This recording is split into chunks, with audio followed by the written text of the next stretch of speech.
আসসালামু আলাইকুম, আমি engineer Syed Mohammad Mofazzal, civil engineering 2.0 পক্ষ থেকে আপনাদের সকলকে আমি স্বাগত জানাচ্ছি। আশা করি আপনারা সকলেই ভালো আছেন। তো আজকে আমরা যে বিষয়টি নিয়ে আলোচনা করব সেটা হচ্ছে, এক ভাই জানতে চেয়েছেন যে আমরা কনস্ট্রাকশনের যে কনক্রিটটা তৈরি করি, এই কনক্রিটে আমরা যে পানি ব্যবহার করি, এই পানিটা আমরা কি ধরনের পানি ব্যবহার করব, মানে আমাদের ঢালাই অথবা আমরা প্লাস্টার অথবা গাঁথনিতে যে পানিটা ব্যবহার করি, এটা কি ধরনের পানি ব্যবহার করব, এবং নদী অথবা পুকুরের পানি ব্যবহার করলে আমাদের কোনো ক্ষতি হবে কিনা, করা যাবে কিনা, এই বিষয়টি নিয়ে আজকে আমি আমাদের এই ভিডিওতে বিস্তারিত আলোচনা করব।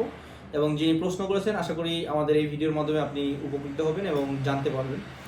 তো আমার সামনে আজকে যেই 3টি গ্লাসে পানি দেখতে পাচ্ছেন, এটা হচ্ছে আমরা 3 জায়গা থেকে আমাদের এই পানিগুলো স্যাম্পল কালেকশন করেছি। এইখানে আমরা যেই পানিটা ব্যবহার করব সেটা হচ্ছে, আমাদের কনস্ট্রাকশনের যে ক্ষেত্রে যে পানিটা ব্যবহার করবো সেটা হচ্ছে এই পানিটা। এটা হচ্ছে মিনারেল ওয়াটার অথবা পোর্টেবল ওয়াটার, ড্রিঙ্কেবল ওয়াটার।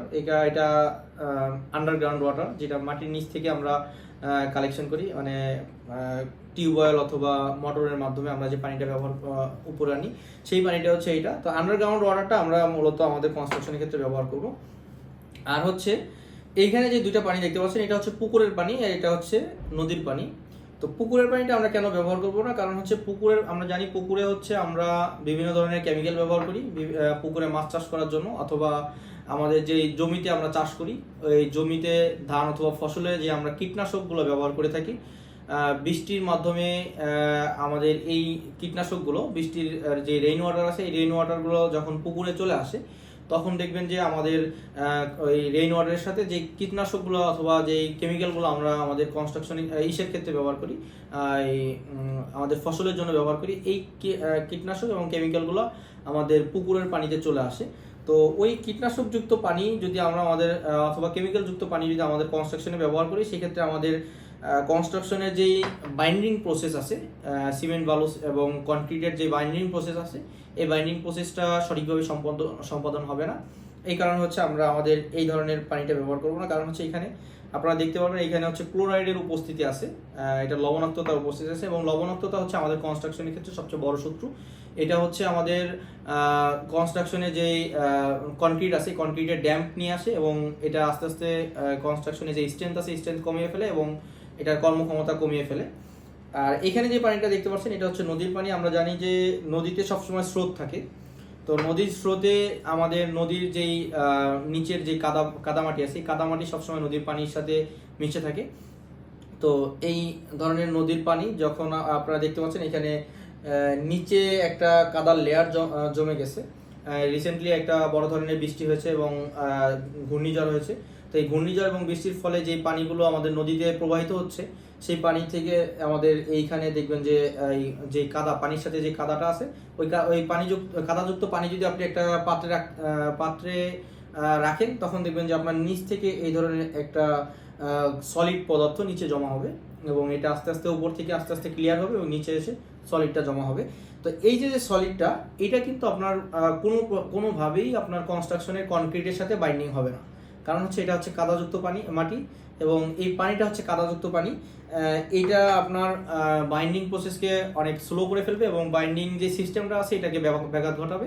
আর হচ্ছে আপনার কনক্রিটের যে স্ট্রেংথ আছে, এই আলটিমেট ডিস্টেন্সটা আপনার আসবে না। কারণ হচ্ছে এই পানিতে আপনার ক্লোরাইড আছে, অথবা এবং এটার সাথে যেই এই ডাস্টটা আছে, এই ডাস্ট থাকাতে আপনার কনক্রিটের মধ্যে ভয়েড তৈরি হবে, এবং কনক্রিটটা আপনার কনস্ট্রাকশনের ক্ষেত্রে সঠিকভাবে আপনার বাইন্ডিং হবে না, এবং এটার সাথে এটার যে প্রপার যে অ্যাকুরেট আমাদের স্ট্রেংথ আসার কথা, সেই স্ট্রেংথটাও আসবে না, এবং নানাবিধ আরও কিছু সমস্যা দেখা দিবে। তো এই কারণে হচ্ছে আমরা আমাদের নদী অথবা পুকুরের যে পানি আছে, এই পানি আমরা কনস্ট্রাকশনের ক্ষেত্রে ব্যবহার করতে পারবো না এবং করব না। এবং হচ্ছে এইখানে যে পানিটা দেখতে পাচ্ছেন, আন্ডারগ্রাউন্ড ওয়াটার অথবা পোর্টেবল ওয়াটার, যেটা আমরা খেতে পারি, এই পানিটাই আমরা আমাদের কনস্ট্রাকশনের ক্ষেত্রে ব্যবহার করব। তো অসংখ্য ধন্যবাদ আমার সাথে এতক্ষণ থাকার জন্য। আশা করি আমাদের এই ভিডিওর মাধ্যমে আপনারা এখন থেকে যারা পরবর্তীতে নির্মাণ কাজ করবেন, বাড়ি বানাবেন এবং বিল্ডিংয়ের কনস্ট্রাকশন কাজ করবেন, তারা হয়তো এই ভিডিওটি দেখে আপনারা উপকৃত হবেন, এবং আপনারা পুকুর এবং নদীর পানি আমাদের কনস্ট্রাকশনের ক্ষেত্রে ব্যবহার করবেন না।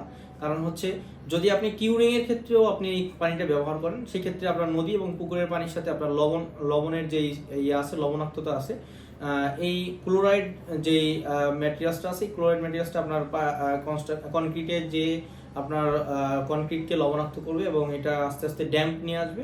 তো এর ফলে আপনার বিল্ডিংয়ের প্লাস্টার খসে পড়তে পারে এবং অনেক সময় ছাদের ঢালাই আস্তে আস্তে ছাদের নিচ থেকে এটা ছুটে যেতে পারে যদি ড্যাম্প আসে। তো এই এই বিষয়গুলো আপনারা খেয়াল করবেন এবং এই সকল কারণে আপনারা নদী অথবা পুকুরের পানি অ্যাভয়েড করবেন এবং এই যেই পানিটা আছে কনস্ট্রাকশনের ক্ষেত্রে আপনারা যেই আন্ডারগ্রাউন্ড ওয়াটার আছে এই আন্ডারগ্রাউন্ড ওয়াটারটা আপনারা ব্যবহার করবেন। তো অসংখ্য ধন্যবাদ আমাদের সাথে এতক্ষণ থাকার জন্য। আসসালামু আলাইকুম।